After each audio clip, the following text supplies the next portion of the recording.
Alright guys, welcome to the game that will be replacing Little Misfortune. Now, this game is FMV, meaning it has live action scenes. It is a mystery game. And that's all I really know about it. I know there's more than 50 endings, I know that. I will obviously not be doing them all. I might do one ending and then maybe I'm still deciding. I might just do one full playthrough and stop, or I might do another ending. We will find out. But yeah, this is the menu right here, so let's get right into it. Select a bookmark. We'll go for number 2. Do you want the guide to gameplay to be displayed? We might come in. Yes. Okay, then we're gonna first time player. Yes, I am. All right. The story is a work of fiction. Okay.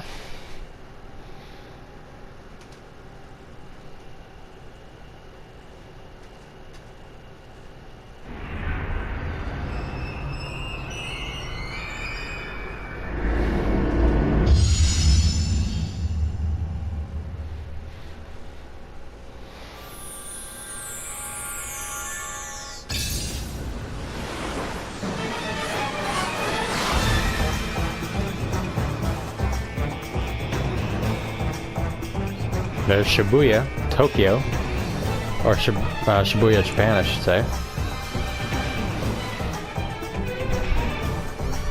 Like I said, it is live action scenes, so they used real people. It's basically like a movie, but a game, if that makes sense. As you can obviously tell from the names, it is a Japanese game. And yeah. Should be fun. A game called Red Bow is actually supposed to take the place of Little Misfortune, but it was not only was it a 1-episode game, it only took me 1 episode to beat 60 minutes. It wasn't really all that interesting. I had fun playing it, but it was just not very interesting to me. I was thinking about maybe I should upload it anyway. I decided not to. It's just not high quality. It's just a shit game. Not very interesting. So it will not be uploaded.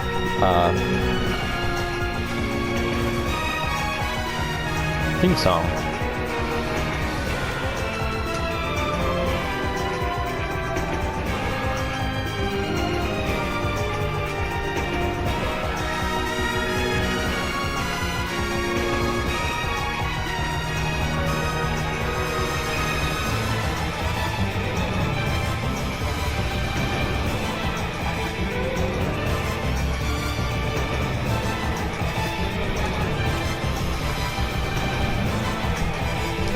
Alright. What is that? A blimp? It is.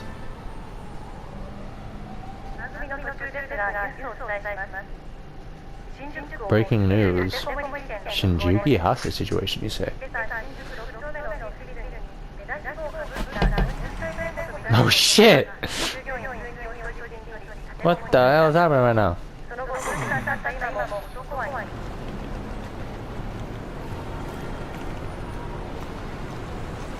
So it looks like it's in Japanese and translated on the bottom. Kita-jama, huh? I've been deceived. You've probably been deceived.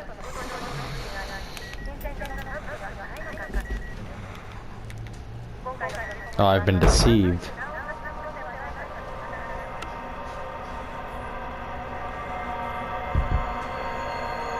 I'm dead, bro. Can you help me out?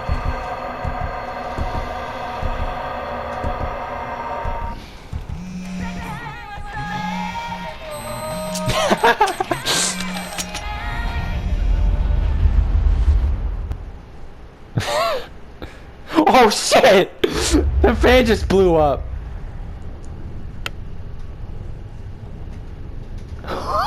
They just car bombed. What?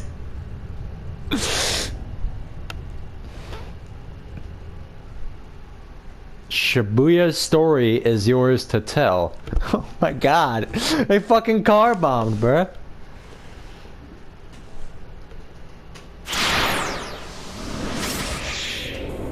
Select a character. As you play through the game, the various mechanics will be explained. In 428, you follow the stories of multiple protagonists at once. Your decisions impact their experiences as you read their story. What does they hold in store? Their fate is in your hands. Hopefully you can see them all through to the end. To start, you have two characters, Shinya and Aki. Let's begin by checking out Kano's story. Okay, so here's Kano. Okay, so that's... oh, no, Achi's a girl, looks like. But we're checking out Kano's first.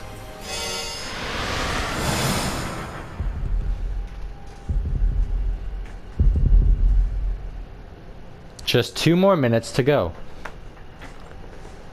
Does that mean I click X? I don't want to click X, I'm not supposed to. Okay. Oh shit, till 10 o'clock. Shinya Kano noted the time again on his watch, watching the slow creep of the second hand. The time was 9:58 a.m. Furrows of concentration? Consternation. He must have meant concentration. Did they mean concentration? It doesn't matter. Creased his forehead. He wasn't nervous, but he knew better than to expect everything to go smoothly. Keeping a level head was proving rather difficult. There was no room for failure. Lives were on the line here. I still can't believe they blew up. I can't believe they blew up the van. He eyed his surroundings. Take a little look-see. Was the perp really going to show up? When? Where would he be coming from? How would he make his approach?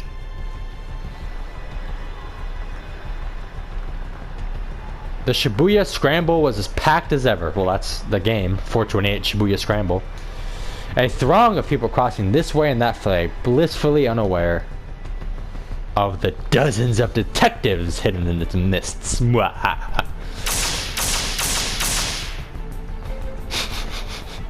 Alright, another minute and a half. There's Kano. Kano glanced down at his watch yet again. A mere 30 seconds had passed.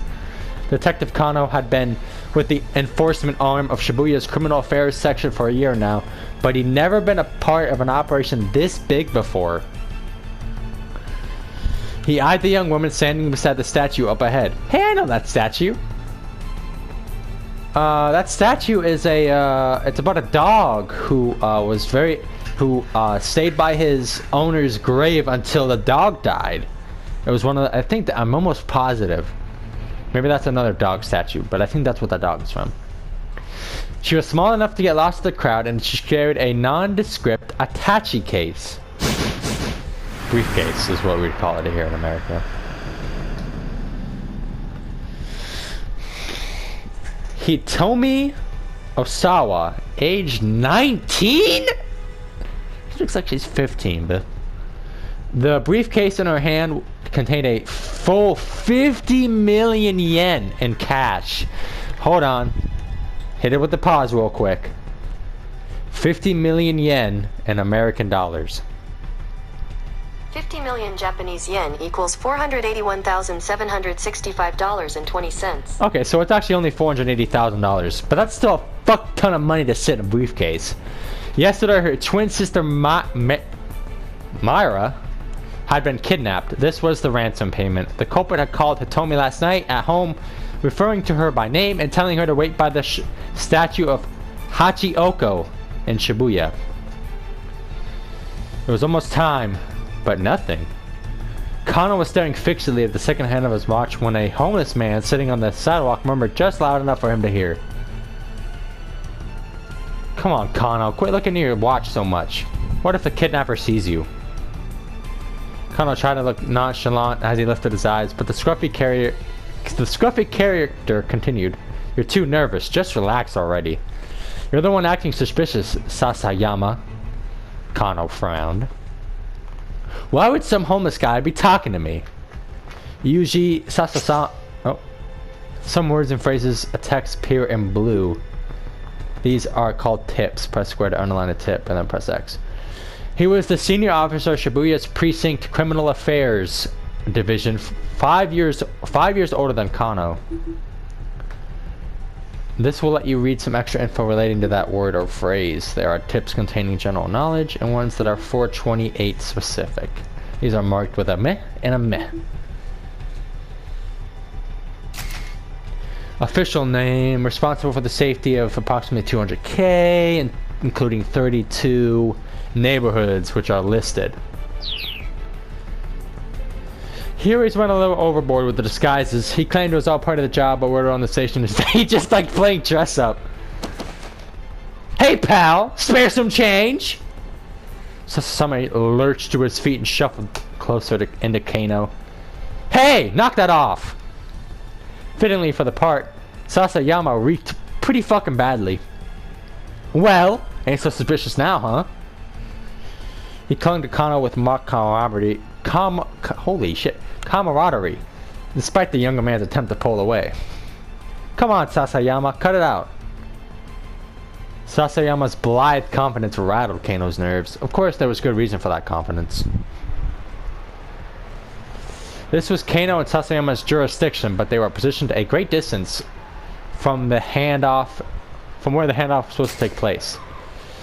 A particular region over... Okay.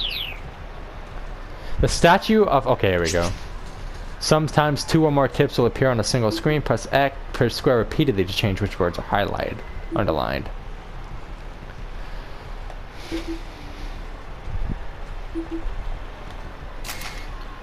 Bronze statue of a dog. The dog was famous for, I told you, loyally waiting for his absent master. Well known. Yeah, that's what it was. Well-known master. As a meetup spot outside of Shibuya Station, other popular meetup spots at the station are the display car for the original Tokyo 5000 series, which is known as the Green Frog, and the Moya statue by the west entrance.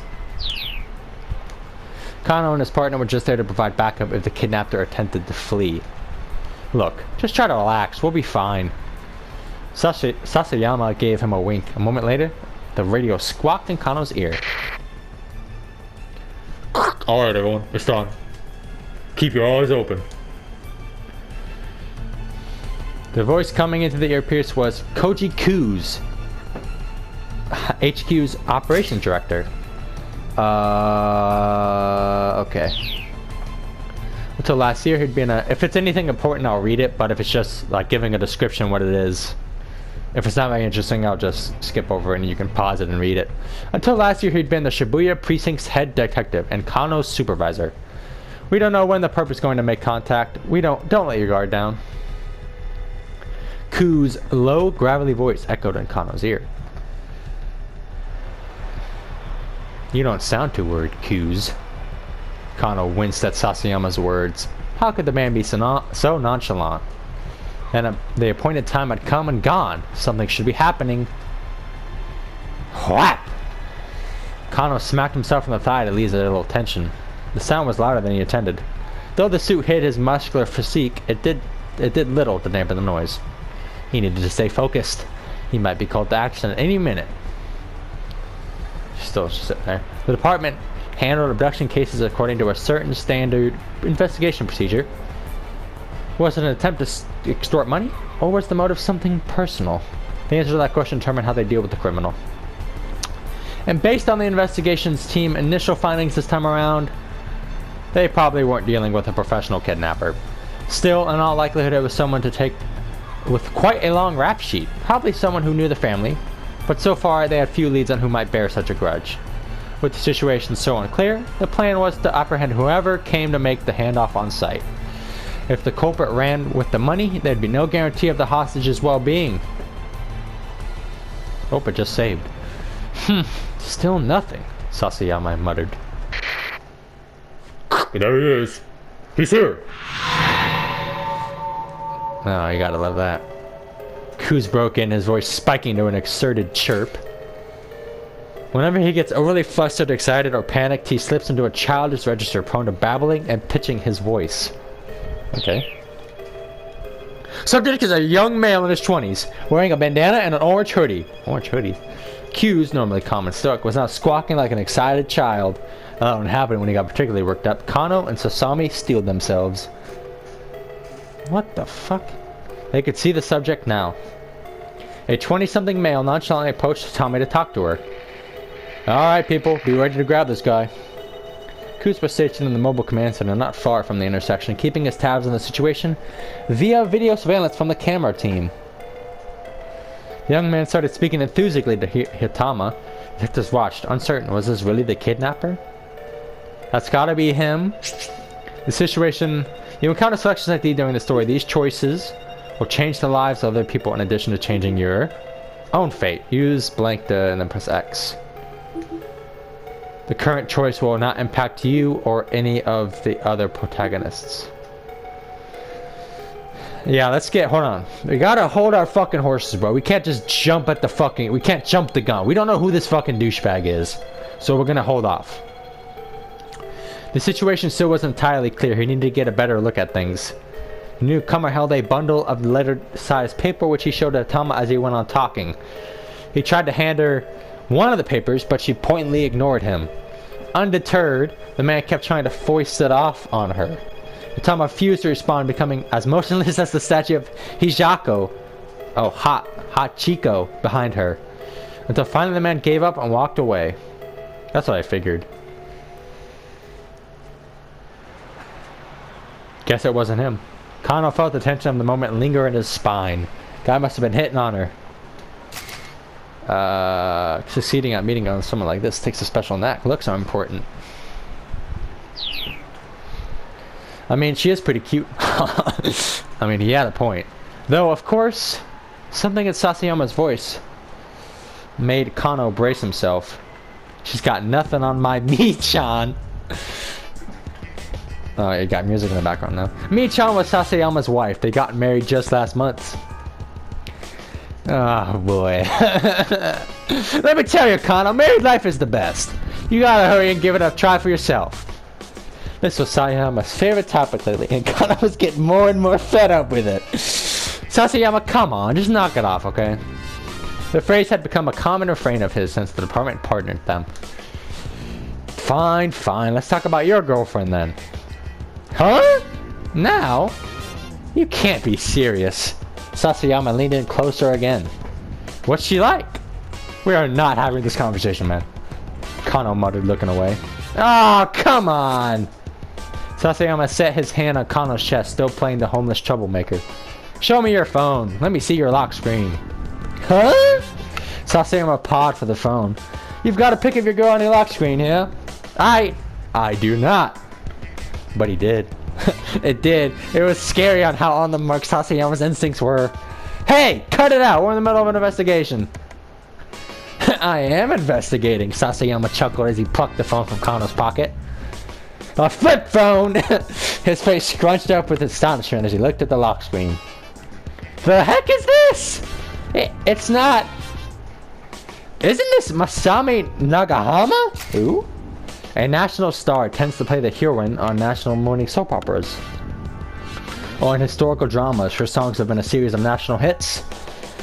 And she's even gonna host a year-end national singing competition. Everything about her is national. Damn! He high-rolling then! Kano realized he had to bite the bullet. No, that's my girlfriend. Her name's Rumi, and she's... Sasakama cut him off. You're telling me this ain't Masami Nagayama, the famous actress? Because this right here is Masami Nagahama. Bruh, like I said, you sly old dog. Trying to make you look like you're dating Masayami Nagahama. I'm not! I mean, I guess Rumi does kind of look like her. He let out a huff. For real? You really think I'm gonna fall for that? There's nothing to fall for, I swear! Sasayama scowled, unconvinced. Alright, then why don't you marry her? Kakana stammered, but didn't have an answer. The truth was, he would have happily married her already. But there were some obstacles that needed to be overcome. Okay, playtime's over. Let's focus on the job. Sasayama handed back Kano's phone and turned his gaze back to Hitomi. Kano let a quick, uneasy sigh. But his shoulders did feel looser. Maybe Sasayama had been trying to leave a bit of the tension. Maybe he should be grateful.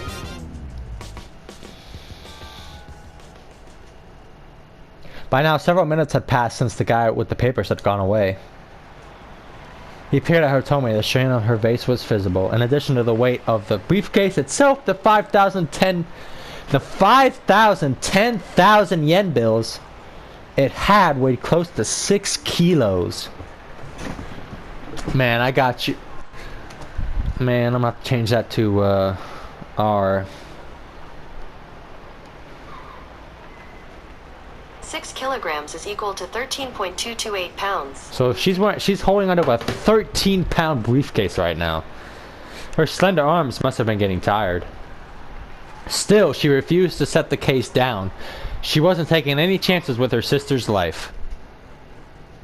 The kidnapping case had begun the day before at around 7 p.m. This is holy shit. MPD dispatch. The Shibuya precinct is reporting a missing person believed to be an abduction. In Japanese, the law of the act of directly luring or deceiving someone in control of a third party is known as kidnapping. Using forcible threats or violence to achieve the same result is known as abduction. Okay, so kidnapping is when you deceive someone, when you put a gun to their head, that's abduction.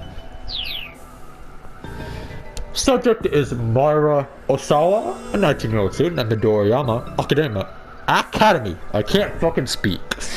Last seen at LL Diner near campus. A man was reportedly seen forcing her to a car nearby. Oh my. All officers in the vicinity reported the scene at once. Kino and Sasayama had been working a burglary case in Yugame's 5th district when they got the call. The two arrived at the LL Diner at 7:15. At roughly the same time, several other officers showed up to secure the area, blocking off entry to nearby roadways and monitoring the surrounding establishments. That's what he looks like when he doesn't look like a homeless douchebag. Inside the restaurant, Kano and Sasayama were met by the girl who reported the kidnapping. I guess I should give Sasayama a voice to separate, but I'll give Sasayama a southern accent. Why not? Fuck it. It was the victim's twin sister, Hitomi. Could you tell about when Maria was taken, starting from the very beginning? Kano said, keeping his voice low. My sister and I, we were supposed to go to a party together today. Hitomi was trembling, her voice hoarse. But I messed up the time. I showed up right at 7, an hour later than I was supposed to. So, can you imagine that dude with a... He looks like he'd have a country accent. So Maria had gone alone to a party, a mixture of local and exchange students. Hitomi, arriving late, had showed up just in time to glance out the restaurant window and see her sister getting shoved into a car. She described it as a vehicle as a blue station wagon of Japanese make. Why would something like this happen to her? Hitomi held back tears, but she was shaking all over. Did you get a look at the kidnapper? Yes, it was a man, middle-aged. There was another witness, Leland Palmer. He identified himself as the lecturer at Hitomi and Mara's school. I saw too, he says. It's like Hitomi says. I heard Hitomi cry out, and so Why are you studying him, Doug? I went to the window to look, and... Oh, his Japanese was halting as if he hadn't been in the country very long. And I think that maybe the kidnapper was working alone, Leland explained. That he had seen the man shove Maria into the back seat and then hop into the driver's seat. If he hadn't have caught this, wouldn't they have been driving? Yeah, probably. Now that Hitomi and Leland had gotten a look at the suspect's face, Kano was interviewing others who had been on the scene, looking for other potential witnesses when his phone rang. It was Holy shit. It was Yoshio, one of the senior detectives. We set up a task force for the investigation. Get back to this situation once you have a handle on the situation there. Barely a half an hour had passed between the kidnapping was reported and the time the task force had begun operation. So 150 people are on this case.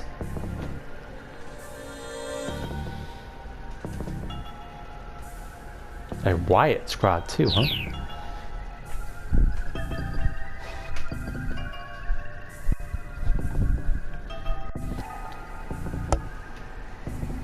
When Kano and Sasayama got back to the station, Kus had already arrived from the HQ. He informed them that a response team has been formed to investigate the victim's home. In the case where someone has been abducted, it is often difficult to resolve the situation. We're here in America.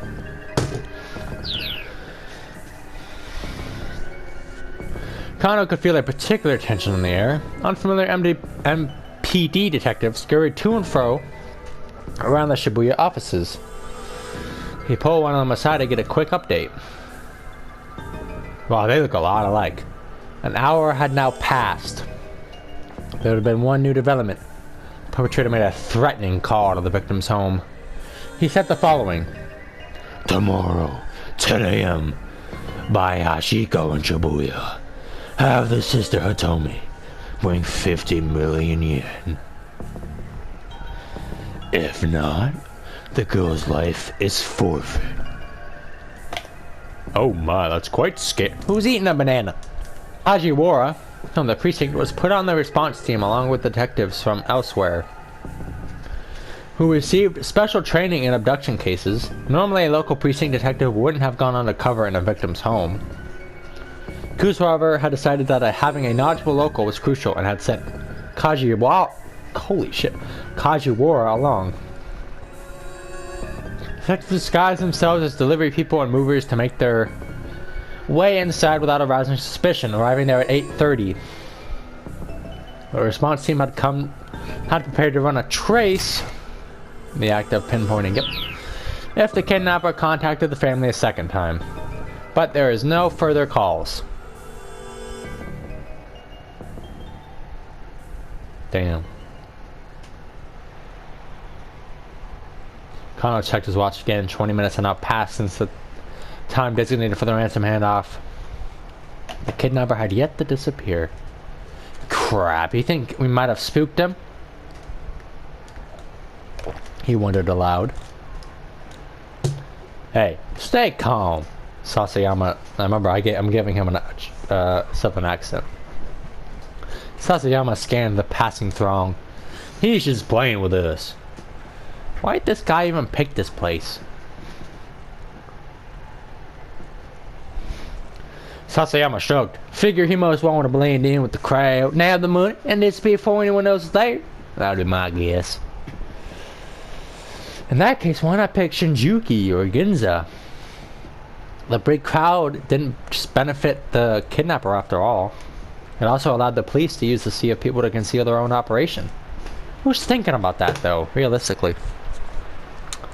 Right now, there are 50 detectives standing within a 50-meter radius of where Hitomi stood. The kidnapper would be taking a major risk if his plan was to nab the ransom money and run. That's what bothered Kano. Any criminal with half a brain would know better than to do a handoff in front of Hajiko. You're overthinking things, pal. Sasayama grumbled. No, I'm not. Kano reached into his pocket and pulled out his notepad. This is Kano's... I'm sorry. Dick Diary! Do I even want to... I don't even want to know. Nope, I don't want to know that the pages are stuck together or some shit. Nope, shut up. I don't want to know.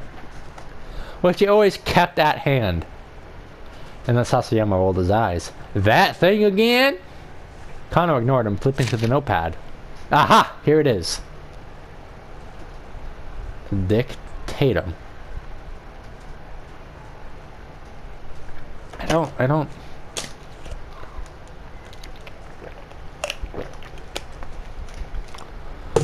The more relevant something seems, the more relevant it's bound to be. It was a favorite saying of Kyuzo, an assistant inspector from the Shibuya precinct.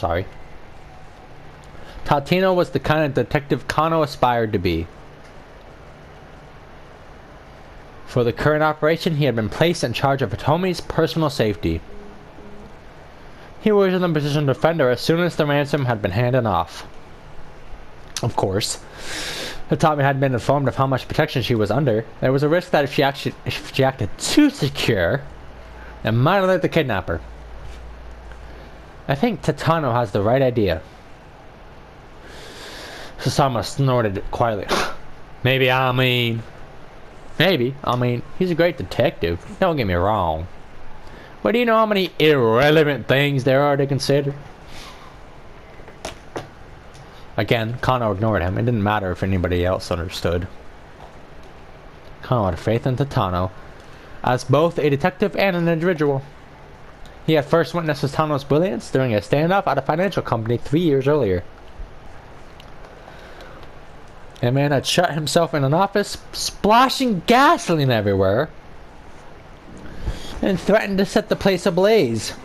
While the others hesitated, Tatano unflinchingly doused himself with gasoline and strode into the building, where he managed to talk the man down and secure the scene.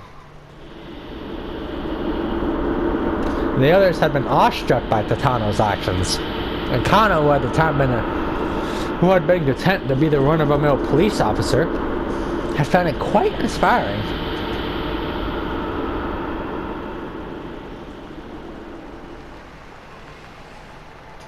Still, you know.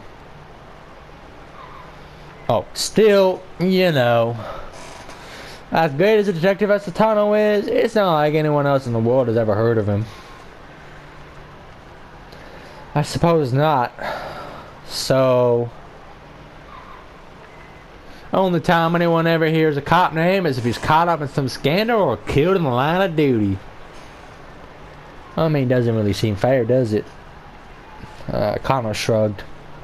It was a strange definition of unfair, really. I mean, you've got celebrity chefs and celebrity hairdressers and stuff. So how come no celebrity gumshoes, you know? Look, please, can you just focus on what we're doing here? He rubbed his eyes and then turned his attention back to Hitomi. What's the matter? Didn't sleep? Not enough, I guess. Did you eat? Didn't have time. Between bringing in supplies for the base of operations,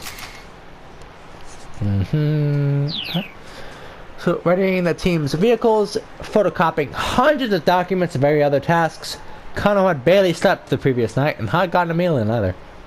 What have you been doing? Sasami puffed out his chest. Saving up my energy for today. So you were sleeping. Oh, it was the other way around. Kano gave a wary chuckle at his partner's lack of shame. Lose! Cruz's voice chirped suddenly through Kano's earpiece. A man in his training wearing a sleeveless red jacket. He's carrying a garbage bag. The fuck, a garbage bag? Hey! A young man had emerged from the crowd about 15 feet where Hitomi was standing. He strode toward her, a sinister look on his face. He didn't match Hitomi's description, but Kano felt a jolt in nerves all the same. Maybe the kidnapper had hired some young street punk to hire the ransom payment. That our guy? What do you think, Kano?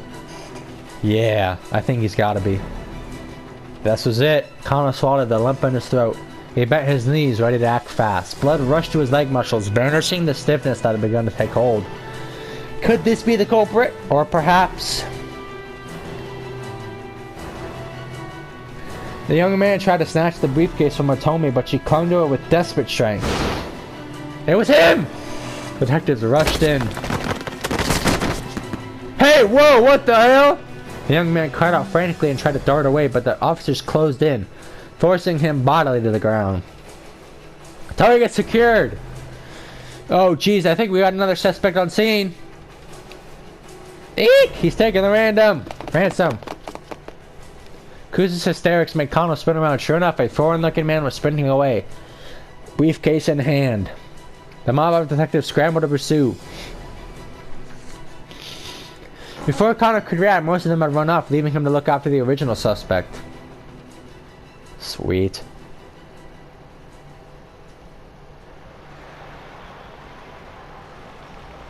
What should I do with this guy, sir? He might have some connection to the kidnapper. Should I bring him in? Huh? Oh, sure, that'd be swell. I'm on it. With the help of one of the remaining detectives, Connor brought the suspect back to Shibuya precinct.